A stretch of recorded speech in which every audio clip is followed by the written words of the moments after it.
Marcos capítulo 14. Vamos a leer del verso 1 al verso 9. Y dice así la escritura: Faltaban 2 días para la Pascua y para la fiesta de los panes sin levadura. Y con engaño los principales sacerdotes y los escribas buscaban cómo prender y matar a Jesús. Pero decían: no durante la fiesta, no sea que haya un tumulto del pueblo. Estando él en Betania, sentado a la mesa en casa de Simón el leproso, vino una mujer con un frasco de alabastro de perfume muy costoso de nardo puro, y rompió el frasco y lo derramó sobre la cabeza de Jesús. Pero algunos estaban indignados y decían unos a otros: ¿para qué se ha hecho este desperdicio de perfume? Porque este perfume podía haberse vendido por más de 300 denarios y el dinero dado a los pobres. Y la reprendían. Pero Jesús dijo: déjenla. ¿Por qué la molestan? Buena obra ha hecho para mí, porque a los pobres siempre los tendrán con ustedes, y cuando quieran les podrán hacer bien, pero a mí no siempre me tendrán. Ella ha hecho lo que ha podido, se ha anticipado a ungir mi cuerpo para la sepultura. Y en verdad les digo que donde quiera que el evangelio se predique en el mundo entero, también se hablará de lo que ésta ha hecho para memoria suya. Que el Señor bendiga su palabra. Bueno, familia, con esto en mente, estos versículos, vengamos postrados ante nuestro gran Salvador. Padre Dios, gracias nuevamente. Gracias porque en esta imagen vemos que una persona contestó a lo que acabamos de cantar, y es: su amor es suficiente, su amor me sacia de verdad, su amor me es suficiente. Porque hay otro grupo donde no cantó tal cosa. Y Padre, nosotros queremos venir a cantarte a ti por medio de nuestra atención, de nuestra comprensión de tu palabra, que tú nos recuerdes que verdaderamente tú eres suficiente, que verdaderamente tú sacias cada corazón, verdaderamente tú eres suficiente para todo aquello que nuestra alma hambrienta necesita, y este eres tú, Señor. Te rogamos, Padre, que tú nos postres delante de ti, que nos sitúes delante de ti, que nos doblegues ante ti, porque no hay mejor lugar que estar, y es estar frente a ti y saber que tú estás para con nosotros. Gracias, Dios, por esta mañana. Bendice tu palabra. Prepáranos, Señor, en el nombre de Cristo Jesús oramos. Amén. Pueden tomar asiento, familia. Ya nuevamente entrando en el capítulo 14, terminamos el capítulo 13 en 4 domingos y regresamos ahora ya al capítulo 14. Pero antes de entrar en estos versículos y estudiar lo que Elmer nos leyó, quisiera comenzar con alguna pregunta o algunas preguntas. La pregunta que quiero hacerte es: si tú examinas tu corazón y examinas tu vida y te preguntas, ¿qué hace que nosotros entreguemos aquello o aquellos que amamos? ¿Qué hace que tu corazón, tu vida, entregue todo aquello o aquellos, entiéndase, toda cosa que tú puedes amar o toda persona que tú puedes amar, y entregarla? ¿Qué es lo que tiene que pasar en cada corazón para soltar y entregar? De otra manera, podríamos decir, ¿qué tiene que pasar en nosotros para que nosotros entreguemos todo aquello que nosotros valoramos, todo aquello que nosotros atesoramos, todo aquello que nosotros apreciamos? Por ejemplo, ¿qué tuvo que pasar en la vida de Abraham para cuando Dios le dijo: entrégame a tu único hijo? ¿Te imaginas la situación de Abraham? Orando, no tenía hijos, y Dios le otorga un hijo, el hijo de la promesa, y Dios le dice: dame a Isaac. Tuvo que pasar en la vida de Abraham para no como que titubear y decir: espérate, ¿será que lo entrego? No, mejor no, Señor, tú me has dado un gran una gran promesa, un gran hijo. Así que, ¿qué tiene que pasar en la vida de una persona para entregar todo aquello que siente que es valoroso, que es valioso, que es importante? Por un lado, pensemos en Abraham como que entregó algo bueno, pero pensemos en un Pablo. Otro Pablo, otro personaje de la Biblia, Pablo, que él pensando hacer un bien, persiguiendo la iglesia de Cristo, tuvo que pasarle a Pablo para decir, wow, ¿qué estoy haciendo? Ambos diferentes escenarios, uno pecando contra el Señor, otro en obediencia al Señor, uno entregó algo bueno al Señor sin decir, mira, aquí está, estoy dispuesto a entregarlo. Otro pensando estar haciendo algo para el Señor, se da cuenta que está pecando contra el Señor. Pero ¿qué es lo que tuvo que pasar en ambos casos para ambos entregar aquello que pensaban y era correcto?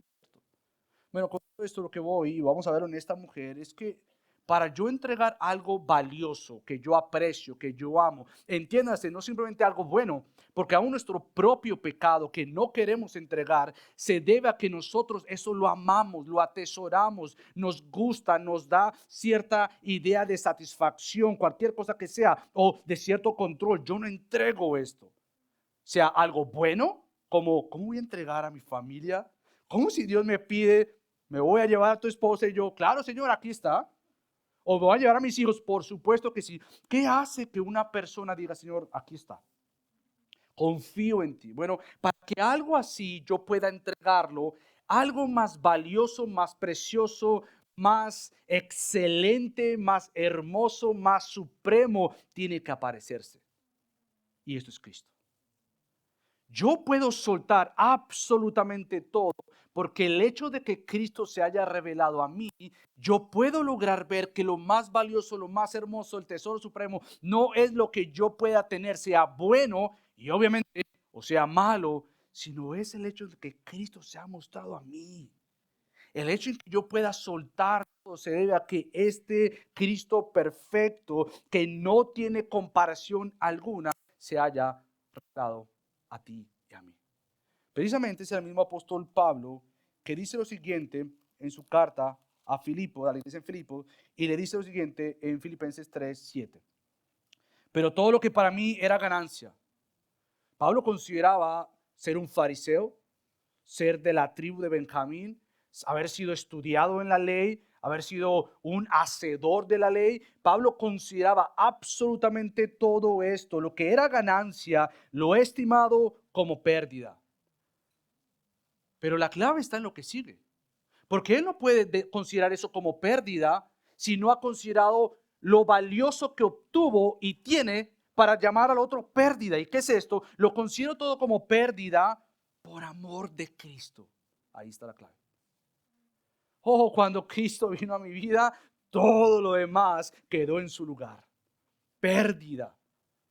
Pérdida por amor de Cristo. Y aún más, yo estimo como pérdida todas las cosas, y escucha esto, porque tú nunca vas a entregar lo que tengas que entregar al Señor, si es que el punto de comparación y la persona que tengas que ver es a Cristo mismo.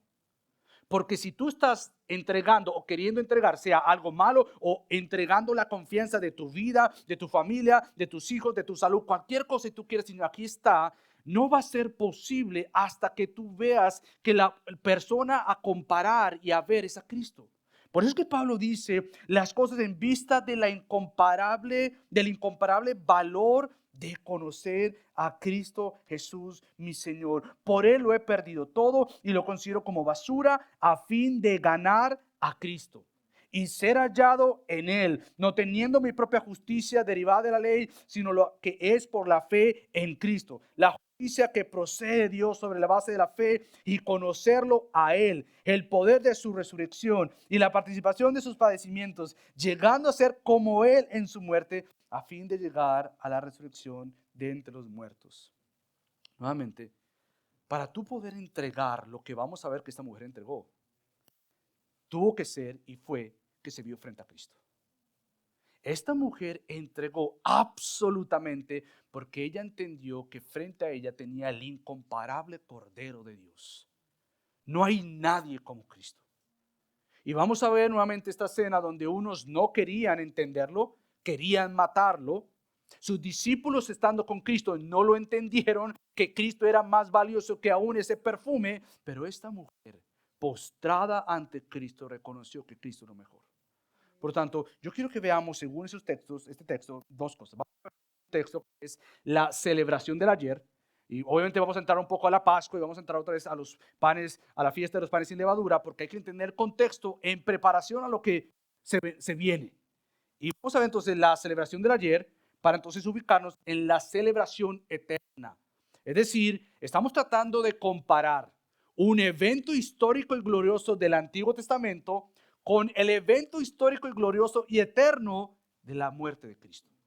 Yo no quiero perderte, pero yo creo que hay mucho que podemos tratar de entender si comparamos algo bueno como el Antiguo Testamento y la Pascua para ver lo glorioso de Cristo. Esta mujer, posiblemente sin entenderlo, pero siendo usada por el Señor, reconoció que ante ella estaba el gran Cordero, el incomparable Cordero. Así que comencemos con lo primero y es la celebración del ayer.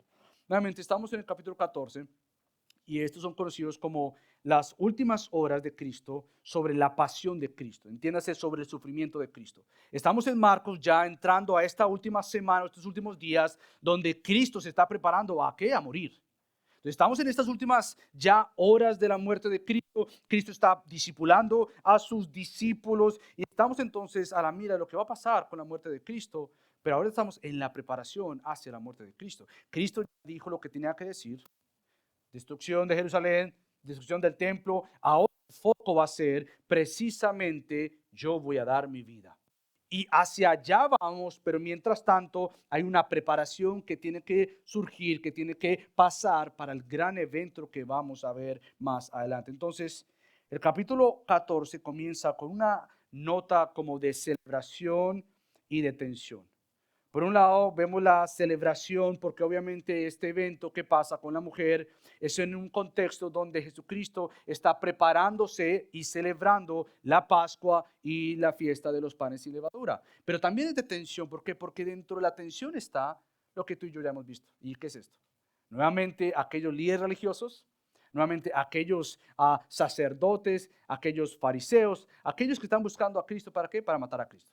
Entonces vemos la tensión de una celebración con la tensión de estos principales sacerdotes queriendo matar a Jesucristo. Pero entonces, tratando de entender estos versículos, te pregunto, ¿qué es la Pascua?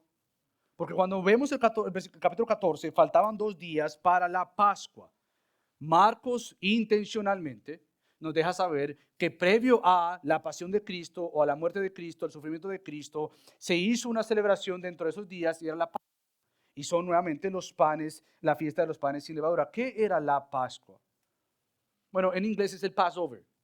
Y en inglés yo creo que se entiende más porque el Passover o el pasar por alto o por encima de se entiende más que la Pascua.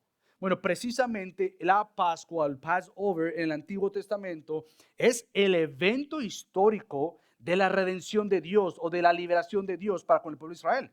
Yo si tú recuerdas muy bien, si te ubicas en Éxodo, estamos en Éxodo mentalmente en la Pascua, que vamos a leer algunos versículos, y Cristo está celebrando un acontecimiento, una celebración que Dios había dado al pueblo de Israel para celebrar precisamente esta intervención divina.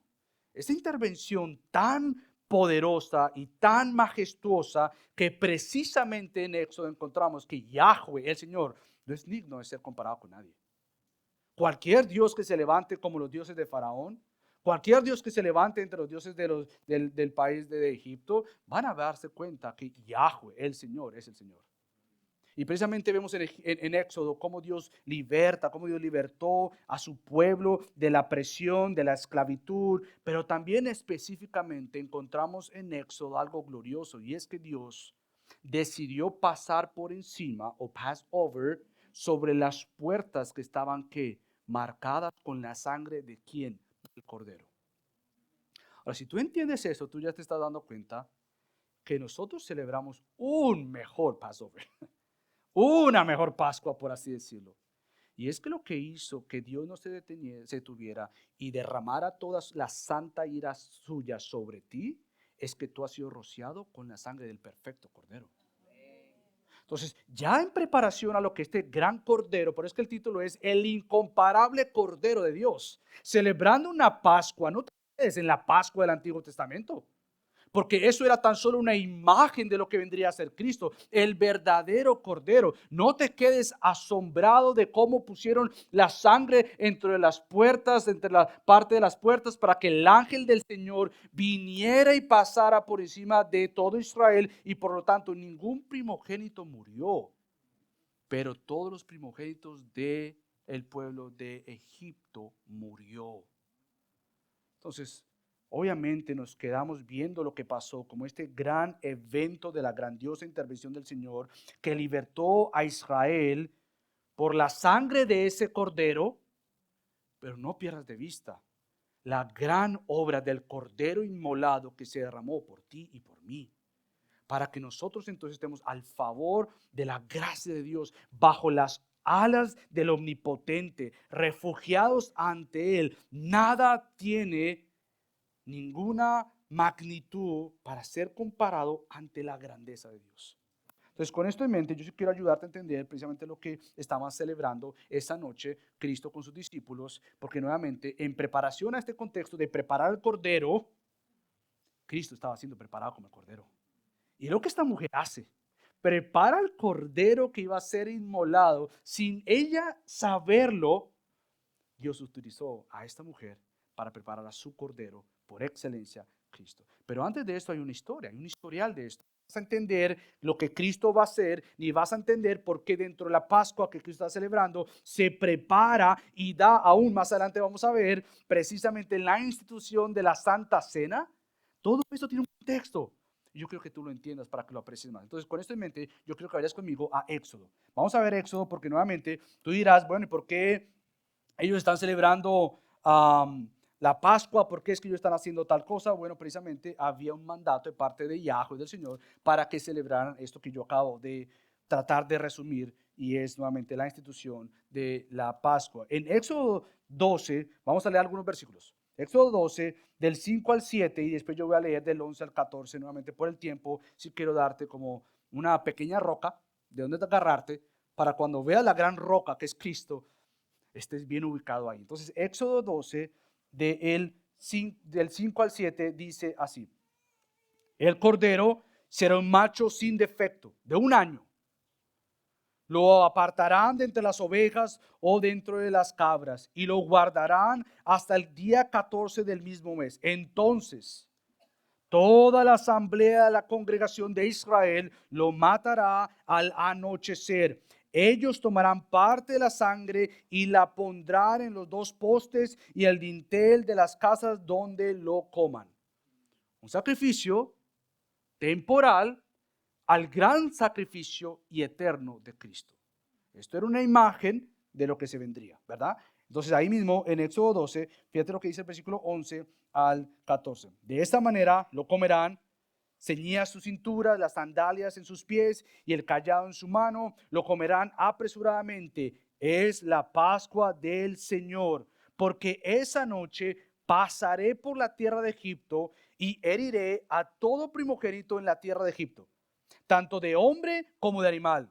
Ejecutaré juicios contra los dioses de Egipto, yo, Yahweh, o yo el Señor.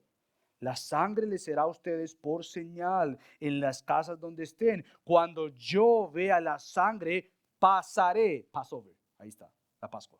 Pasaré de largo y ninguna plaga vendrá sobre ustedes para destruirlos cuando yo hiera la tierra de Egipto. Y este día será memorable para ustedes y lo celebrarán como fiesta al Señor. Lo celebrarán por todas sus generaciones como ordenanza perpetua.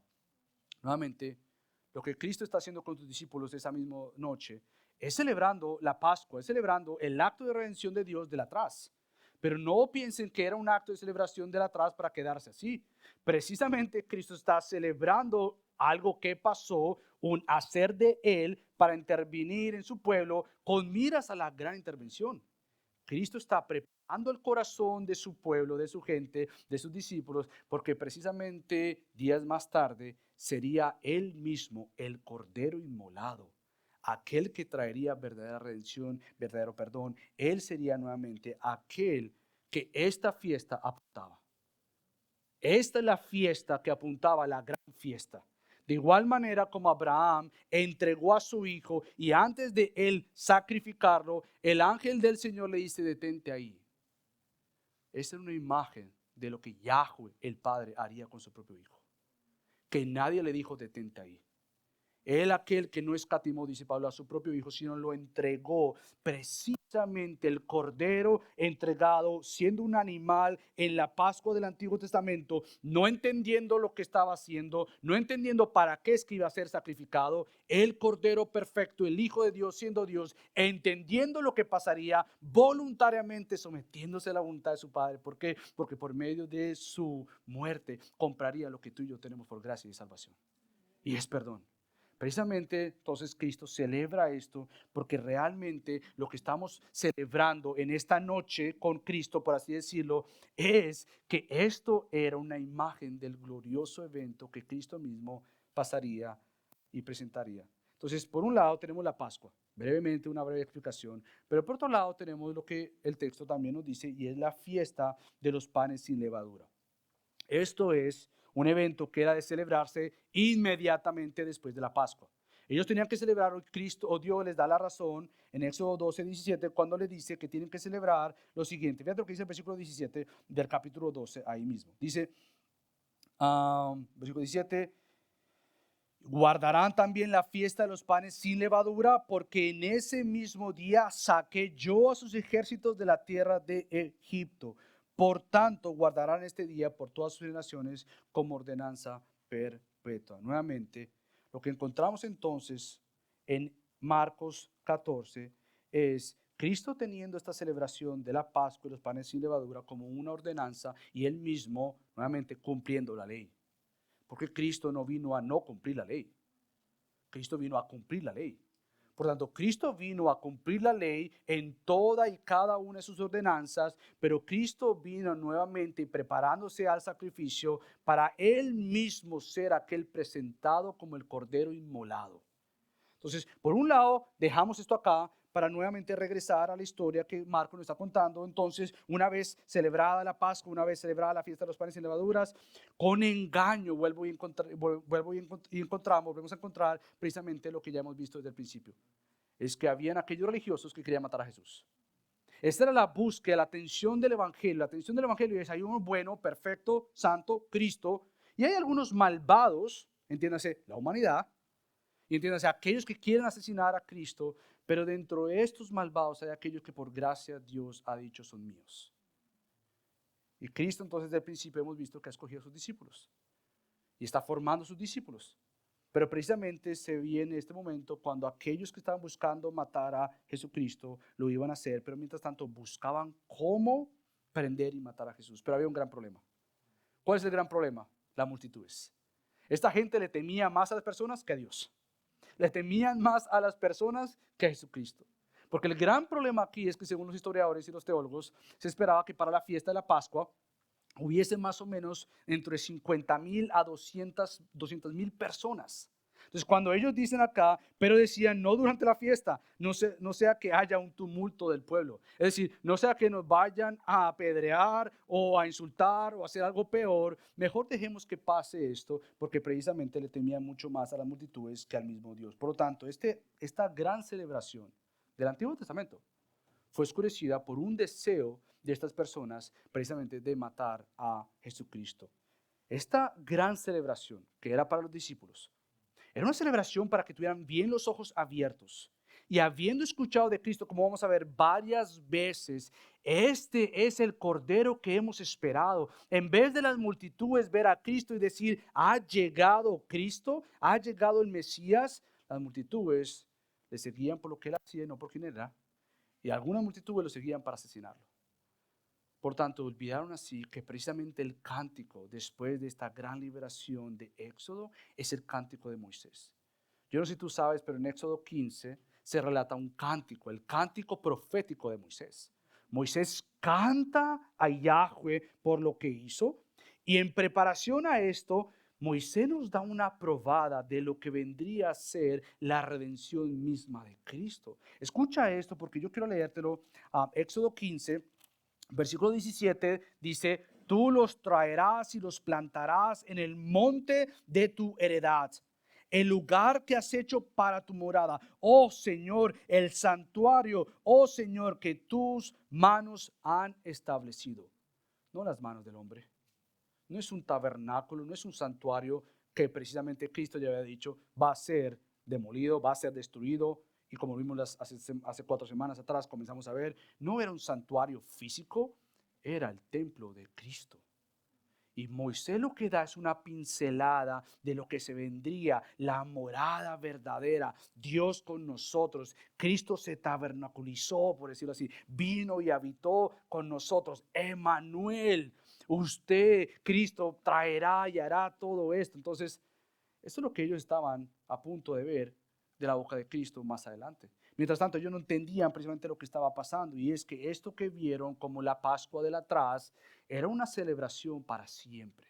Por lo tanto, ahora sí, ya en el versículo 3 de Marcos 14, con este contexto no podemos perdernos de vista de lo que esta mujer está a punto de hacer o hizo. Y es precisamente lo que dice Marco. Estando él en Betania, sentado a la mesa en casa de Simón el leproso, vino una mujer con un frasco de alabastro de perfume muy costoso de nardo puro, y rompió el frasco y lo derramó sobre la cabeza de Jesús. Nuevamente, yo no quiero que pierdas de vista la preparación de la Pascua. Cómo tenían que escoger y apartar a un cordero. Precisamente en preparación de un cordero, entiéndase, un animal. Ahora esta mujer está obrando y actuando en preparación del Cordero incomparable de Dios. Lo está ungiendo, lo está separando, porque precisamente ante una fiesta del ayer se está a punto de celebrar una fiesta para siempre. Y eso es lo que tú y yo hacemos día a día y domingo a domingo cuando nos congregamos. Entonces, esta escena de Cristo cenando con sus discípulos, nuevamente está contrastando este evento de aquellos que lo querían matar. No te olvides de eso. Hay aquellos que están buscando cómo matarlo. Cristo está celebrando una cena con sus discípulos, y en esta cena nuevamente hay este contraste de los malvados queriendo matar a Cristo y Cristo sentado con sus discípulos. Y una nota curiosa y hermosa es lo que Cristo dice, lo que Marcos dice, que él estaba sentado a la mesa en casa de Simón el leproso. Nuevamente, obviamente se entiende que si este hombre estaba sentado comiendo con Cristo, era un leproso en el ayer. No pudo haber sido un leproso en el momento, porque los leprosos por ley tenían que ser apartados. Entonces, aún así, era conocido como aquel que fue un leproso, como aquel que estaba ahí. Es el mismo que Juan dice en Juan 15:21, que es Simón al cual ordenaron que cargara la cruz de Jesús. Aquel cuando Cristo no podía más, uno que estaba pasando, Simón, ven acá, carga la cruz. Ese mismo Simón que está sentado ahora en su mesa, pero está con Cristo y los discípulos sentados ahí con ellos. Ahora, déjame hacer una nota aquí, porque es algo glorioso. Yo no quiero pasar por alto esto, porque podemos pasar y decir, sí, Simón el que era leproso. No, espérate, detente ahí y piensa por un momento lo siguiente. Qué gran cordero tenemos nosotros, que siendo perfecto en todo, se sentó con gente que era sucia para la sociedad. Qué gran cordero tenemos, que ante aquel que era considerado como un leproso, aunque no estaba en el estado de su enfermedad, digámoslo así, Cristo no dijo, tú eras inmundo, apártate de acá. Cristo en toda su gloria, en toda su majestad, se sentó con este que era un leproso, aquel que quizás fue declarado impuro en un tiempo, obviamente, y para muchos todavía como era aquel leproso. Ahora, yo no sé tu pasado, honestamente no lo sé. Pero ¿cuántos de nosotros no podríamos ser marcados por nuestro pasado? ¿O cuántos de ustedes están siendo definidos por lo que están haciendo hoy? Pero tú tienes un gran cordero que te invita no a limpiarte por ti solo. Tú tienes un gran cordero que fue a una cruz precisamente para decirte, es imposible que el atrás sea perdonado porque tú mismo te dices perdonado soy. Es imposible. Alguien más tuvo que dar su vida perfecta y santa para que el imperfecto y el no santo sea perdonado. Ahora bien, si tú estás bajo la identidad de algo que tú estás haciendo y este eras tú y te define y tú ya te diste por vencido, Cristo no te ha considerado como vencido.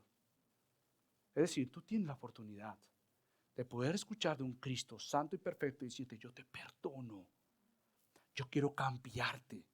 Yo quiero que tú veas cada vez más lo glorioso que yo soy. Y ante cualquier situación que te veas enfrentado, compárala ante mí, Cristo, y no es digno de ser comparado. Yo soy mucho más valioso, más valioso.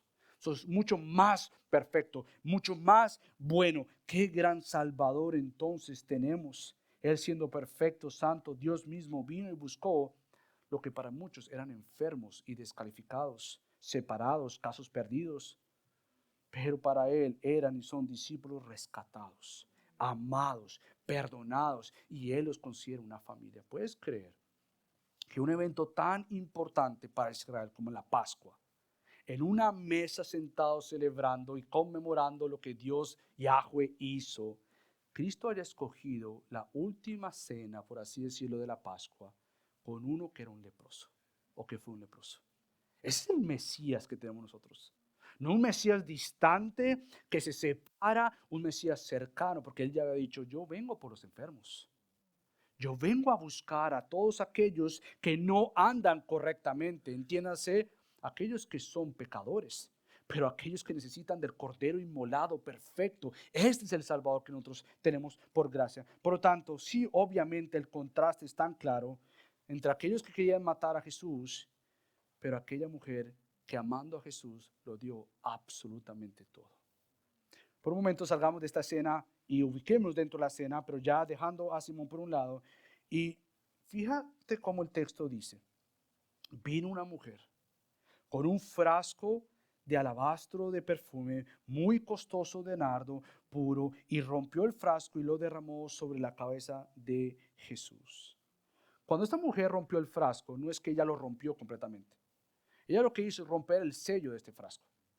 Ella rompió el sello de este frasco, que era un frasco muy costoso, y lo empieza a derramar sobre la cabeza de Jesús. Empieza a ungirlo con este perfume carísimo, con esto que era tan valioso, una planta de nardo, y era tan costosa porque algunos teólogos dicen que posiblemente era un frasco que había sido pasado de generación a generación. De generación a generación. Entiéndase, imagínate que tus abuelitos o tus tatarabuelos o tus antepasados han guardado y preservado algo pero muy valioso. Y llega esta persona a Cristo ante ti y tú tienes esto. Y esta persona entiende que lo que tiene en sus manos es muy valioso. Sin embargo, a quien tiene frente a ella es muchísimo más valioso, mucho más digno de romper esto y ungir a Cristo. Esta mujer entendió nuevamente que postrada delante de tenía este gran Cordero perfecto, este gran Cordero nuevamente que entregó su vida eventualmente por esta misma que entregó su frasco por él. Ahora, el versículo 4, hay un pero de contraste que es increíble, como yo lo acabo de leer. Pero algunos estaban indignados. Imagínate, yo me imagino que algunos podrían decir, bueno, están indignados porque obviamente, wow, ¿cómo nosotros no se nos ocurrió antes? La indignación de los discípulos era, ¿cómo puede ser posible que nosotros no le dijimos a la mujer, mira, ven, danos el frasco, como los discípulos de Cristo, para nosotros antes de la Pascua preparar al gran Cordero inmolado? No, fue la mujer. Y ellos están indignados. Es porque según ellos se había cometido no un acto de adoración y preparación, sino un acto de desperdicio.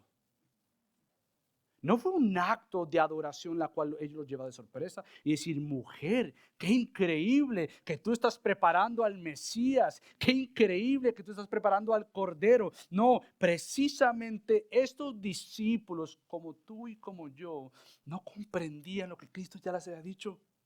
Ya hemos visto varias veces que Cristo les ha estado diciendo en varias ocasiones, Jesús comenzó a enseñarles que el Hijo del Hombre debía, no era una opción, no era el plan B de Dios. El Hijo del Hombre debía padecer. Es decir, no quizás iba a sufrir, el Hijo del Hombre nació para sufrir. El Hijo del Hombre nació para ser entregado en una cruz. El Hijo del Hombre, Yahweh, el Hijo de Yahweh, Jesús, era el Hijo que tenía que nacer para ir a una cruz. Por tanto, Cristo dice, debía padecer muchas cosas y ser rechazado por los ancianos, los principales sacerdotes y los escribas y ser muerto. Y después de 3 días resucitar. Cristo, ya lo ha dicho en varias ocasiones, capítulo 8, 9 y 10, ha estado preparando a sus discípulos para eso que vendría a suceder días más tarde, horas más tarde, pero nuevamente ellos perdieron de vista precisamente que lo que esta mujer estaba haciendo era un acto de preparación del cordero que ya había dicho, tengo que morir. Y lo que ellos entienden es precisamente que es un desperdicio, porque este perfume podía haberse vendido por más de 300 denarios y el dinero dado a los pobres, y la reprendían. Hemos visto nuevamente el corazón de los discípulos no entender a Cristo. Hemos visto el corazón de los discípulos decirle a los niños, váyanse, dejen de molestar al maestro. Hemos visto a los discípulos decirle al maestro, maestro, ¿qué haces aquí tú orando cuando las multitudes te buscan? Hemos visto a los discípulos no comprender el precioso llamado y la misión de Cristo. Pero una mujer insignificante para ellos, por decirlo así, o como niños que no tenían nada que entregar, es una mujer la que sobresale sobre este relato, y esta mujer entiende que quien está frente a ella es alguien muy, pero muy importante. Entonces, esta mujer delante de Cristo derrama esto que es obviamente costoso, porque ella sabe que frente a ella tiene el mayor y el mejor regalo, y es Cristo. Ahora, yo no quiero justificar a los discípulos, pero tenemos que entender algo también. Parte de la celebración de la Pascua y de los panes sin levadura era que en esas festividades se tenía que recordar a los pobres. Ellos entienden, y era parte de la noche previa a y durante la cena, ellos tenían que entregar regalos a los pobres y considerarlos y recordarles que habían pobres en su alrededor. Sin embargo, nuevamente, el punto aquí que Cristo hace no es que tú no dejes de pensar en los pobres, es que los pobres siempre los tendremos. Por eso es que Cristo les dice a ellos, déjenla. ¿Por qué la molestan? Buena obra ha hecho para mí. ¿Cómo que buena obra para contigo si tú ni siquiera eres pobre? Bueno, Cristo dice, porque a los pobres siempre nos tendrán con ustedes y cuando quieran les podrán hacer bien, pero a mí no siempre me tendrán. Obviamente estos discípulos, quizás en su mismo deseo de ser celosos por la ley, querían vender supuestamente lo que tenían y dárselo a los pobres. Pero nuevamente pierden de vista que precisamente lo mejor y el mejor regalo que está frente a ellos es este Cristo. Ahora, en todo esto, Marco nos dice quién es la mujer. Pero Juan sí nos da quizás lo que algunos piensan, que es esta misma mujer. Y esta mujer, lo que Juan nos dice en Juan 12 es que era María, la hermana de Marta, la hermana de Lázaro. Es esta María que amaba a Jesús y era amada por Jesús. Ella quizás ya viendo a Cristo haber hecho este gran milagro de levantar a su hermano de entre la muerte y decir, yo soy la resurrección, ¿tú crees que yo soy? Sí, yo creo. Quizás ya tenía un concepto mucho más profundo que los mismos discípulos, y en preparación y ver al Cordero, ella se prepara a preparar el Cordero. Esta María nuevamente que entendió precisamente que ante ella estaba Cristo. Muchos teólogos dicen que es el cumplimiento del Salmo 41. Cuando vayas a casa, el Salmo 41 es un salmo del pobre, es decir, acuérdense de los pobres. Pero dentro del Salmo 41 hay algunas frases que nos dan a indicar que es el cumplimiento de Cristo. Cristo precisamente, dice Pablo en 2 Corintios 8:9, Él siendo rico, sin embargo, por amor a ustedes se hizo pobre, para que por medio de su pobreza ustedes llegaran a ser ricos. El Salmo 41 entonces muestra a un pobre que debe ser recordado, pero un pobre confiado en las manos del Señor Todopoderoso. Bueno, Cristo siendo rico se hizo pobre. Y lo que hace esta mujer es realmente ver que el pobre por excelencia está frente a ella, y es Cristo. Esta mujer reconoce que aunque se pudo vender el frasco de perfume y darlo a varios pobres, ella entiende que el pobre por excelencia está frente a ella y es a él que se le debe dar este regalo. Es a él al cual se debe ungir y preparar. Es aquel hombre siervo sufriente que en su pobreza se entregó sabiendo que su victoria estaba asegurada por su Padre. Por eso Cristo cada vez que dijo, yo voy a morir, pero no me voy a quedar ahí, yo voy a resucitar.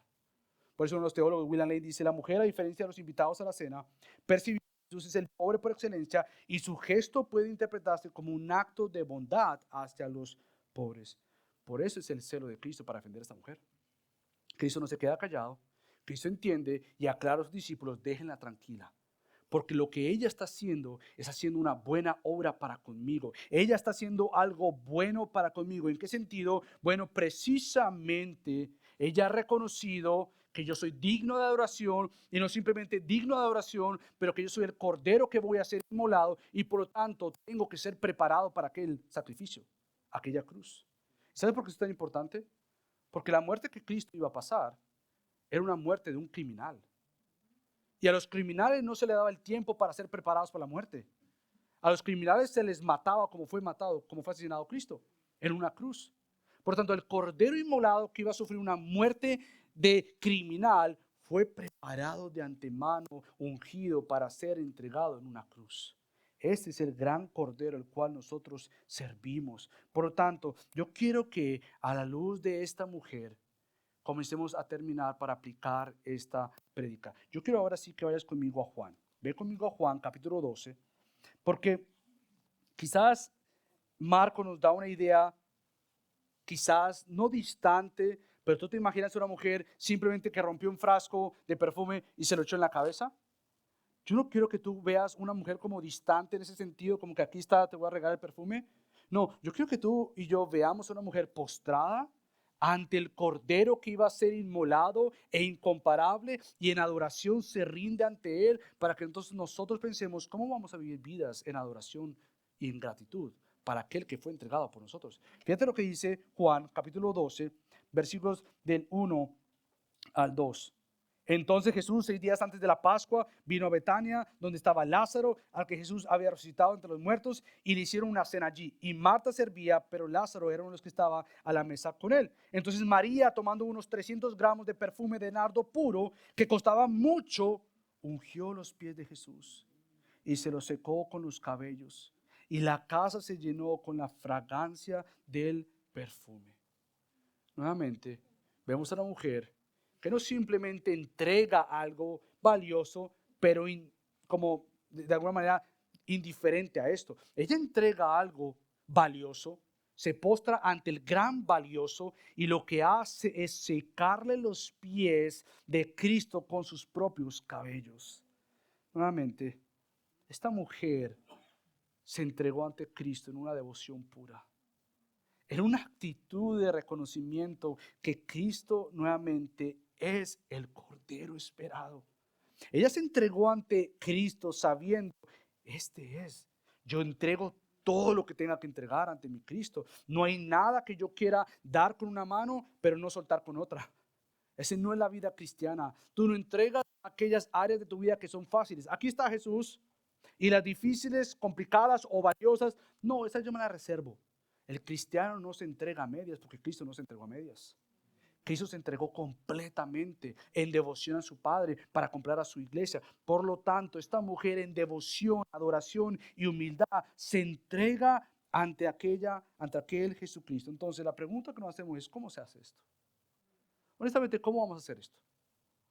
¿Cómo vamos a vivir vidas en devoción, en adoración, en humildad, sabiendo y estando dispuestos que lo que Cristo exija y demande de nosotros siempre es buscando el bien de nosotros? ¿Cómo vamos a ser gente que no esté como con un pie acá con Jesús y otro pie fuera de Jesús, como divididos con mi corazón los domingos, pero los lunes y de aquí para el otro lado, separado? ¿Cómo yo me entrego ante Cristo en devoción? Bueno, primero que todo, tienes que entender que no hay nadie como Jesús. Y puede que eso suene elemental, pero obvio, pastor, no hay nadie como Jesús. Pero no es simplemente una afirmación de escuela dominical que tú respondes. Es una verdad que deseas vivir. ¿En serio tú y yo decimos que no hay nadie como Jesús? Honesto, pensemos en esto por un segundo. Quizás tú eres una persona que considera a Jesucristo como aún tu propio Señor, podrías decir, o Salvador, pero es como una religión más. Sí, Cristo yo sé que es cierto y valioso los domingos, y eso algunos domingos. Cristo es bueno para las situaciones complejas de mi vida, y eso si es que yo no las he podido resolver por mis propias cuentas. Cristo es bueno y valioso. Cuando se me presenta la oportunidad de pecar en esta área, espérate, esto es mucho más valioso que esto, mucho más hermoso que esto. Cuando se me presenta una oportunidad de vivir para Dios o no vivir para Dios, me cuesta, por lo tanto, yo cedo ante vivir para Dios, no vivir para Dios. Entonces, ¿cómo vamos a hacer esto? Bueno, tú tienes que conocer y estar convencido de que no hay nadie como Jesús. ¿Sabes por qué? Porque hasta que eso no se haga nuestra verdad de convicción, nosotros no vamos a dejar todo para adorar a Jesús. No lo vamos a hacer. No importa que sea, va a ser imposible adorar a Cristo cuando algo o alguien más todavía es mucho de valor o de peso. Cuando todavía hay algo que me llama la atención y yo he creído la mentira que eso o ese me va a saciar más que mi Cristo, créeme, va a ser imposible obedecer a Cristo. Es imposible, porque no hay nadie que se asemeje a Cristo. El creyente entonces cada vez crece, cada vez crece. No estamos hablando de perfección, porque si hay alguno aquí perfecto, pues te dejamos aquí solo, porque todos tendríamos que irnos acá. Estamos hablando de crecer por valor. Es decir, estamos hablando de que tu apetito tiene que crecer por Cristo. Estamos hablando que tu paladar cada vez más dice, wow, espérate, sí es cierto, esto no es verdadero. Entonces yo crezco bajo esa verdad que Cristo es valioso, es importante, es hermoso. Entonces yo crezco bajo esta verdad. Yo no me acomodo a la verdad, a la mentira. Es decir, que me acomoda que bueno, es difícil y yo tengo que tratar, pero yo no puedo. Entonces yo sigo viviendo mediocremente mi vida cristiana. Pablo dice, no, para estas alturas usted ya tiene que estar comiendo carne. Pero se les tiene que dar leche. No, el creyente crece y crece y crece. No es perfecto aquí, será perfecto allá, pero él crece. Entonces uno tiene que ser una convicción tuya. Pero también, ¿sabes qué? Yo creo que también para vivir entendiendo que Cristo es valioso, tú tienes que vivir una vida de gratitud. Vida de gratitud. Hasta que tú no veas a Cristo como valioso y entiéndase, hasta que tú no veas como lo mejor de lo mejor, nosotros vamos a vivir nuestra vida comparándonos con la gente equivocada, comparando lo que no tenemos que otros sí tienen, comparándonos completamente sin saber, espérate, mi comparación es que yo tengo a Cristo. O sea, eso ya es todo. Yo soy el hombre más rico del mundo. Y tú dirás, no, pastor, usted no es rico materialmente. Sí, yo no soy rico materialmente. Yo soy rico de lo más rico y es Cristo. Hasta que eso no sea cada vez más nuestra convicción, nuevamente va a ser difícil. Entonces tú y yo tenemos que crecer en vivir vidas de gratitud. Y en base a nuestra semana, yo por eso quiero aplicar esto en base a la gratitud. Porque Dios nos permite tener un jueves más, como lo hacemos todos los años, para celebrar. No simplemente que se reúnen las amistades, los familiares, no que se coman lo que se coma en tu casa, pero realmente Dios nos permite detenernos. Y es sabio detenerse esta semana ante todo lo que hay que preparar. Recuerda nuevamente que es una oportunidad que Dios te ha dado para crecer en gratitud bíblica. ¿Y cómo yo crezco en gratitud bíblica? Bueno, nuevamente, la gratitud bíblica está fundamentada en la persona de Dios. Si tú no conoces a Dios, ¿de qué vas a estar agradecido? ¿Por qué vas a estar agradecido? Bueno, porque Dios me ha dado esto, porque pues no estoy enfermo o porque me ha sostenido la enfermedad, pero no, yo doy gracias principalmente porque Dios es mi Dios, por quien Él es, por quien Cristo es, porque Cristo es precioso, valioso. Entonces la gratitud no simplemente mira a las cosas que Dios provee, lo cual es importante. Pero la gratitud principalmente mira a quien Dios es. Agradece a Dios, agradece por quien Él es, por ser la fuente máxima de la expresión de lo que es mejor. Por lo tanto, la gratitud se alimenta entre más ves a Dios. Esa es la gratitud. La gratitud come de ver a Dios. Entre más tú veas a Dios, más grato vas a ser, porque entiendes cada vez más cómo puede ser posible que el perfecto Dios sea Dios. ¿Cómo puede ser posible que el perfecto Cristo haya decidido sentar a Michael Galeano en su mesa? ¿Cómo puede ser posible que Dios santo, perfecto, diga, ¿sabes qué? Tú eres mío. ¿Yo? ¿En serio, Dios? O sea, tú imaginas a Simón el leproso o el que era leproso diciendo, vamos a ir a tu casa a cenar. No, no, yo creo que te confundiste de Michael. No, Michael que está allá. No, tú, Michael. Pon tu nombre. No, no, pastor, usted me conoce a mí. ¿Cómo Cristo va a querer cenar en mi casa? No, no, no, yo no, yo no, mejor no, en otra casa. Bueno, qué precioso que el Salvador Cristo haya decidido darte un lugar en su mesa para siempre.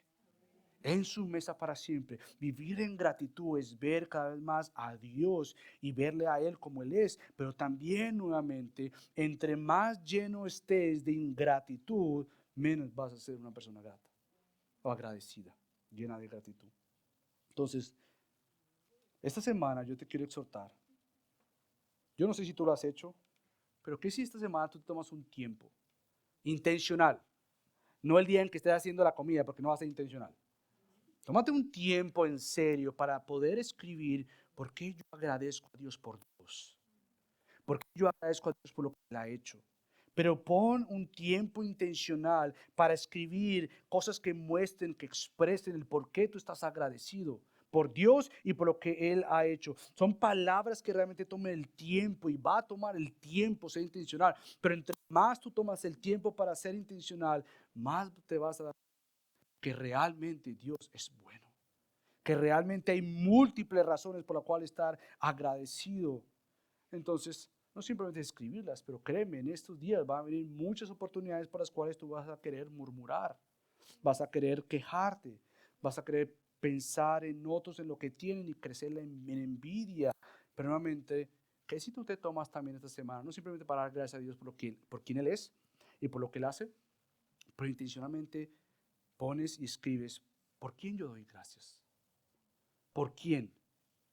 Y no simplemente pienses quizás en las personas que son más fáciles, mi esposo, mi esposa, mis hijos, mi familia, pero miembros dentro de la iglesia, familiares dentro de la iglesia, amigos dentro de la iglesia, hermanos dentro de la iglesia. ¿Por qué no haces una lista y pones ahí, yo quiero agradecer a mi Dios por esto, por esta persona? Tomarte el tiempo entonces nuevamente de tener esta actitud de gratitud en tu corazón.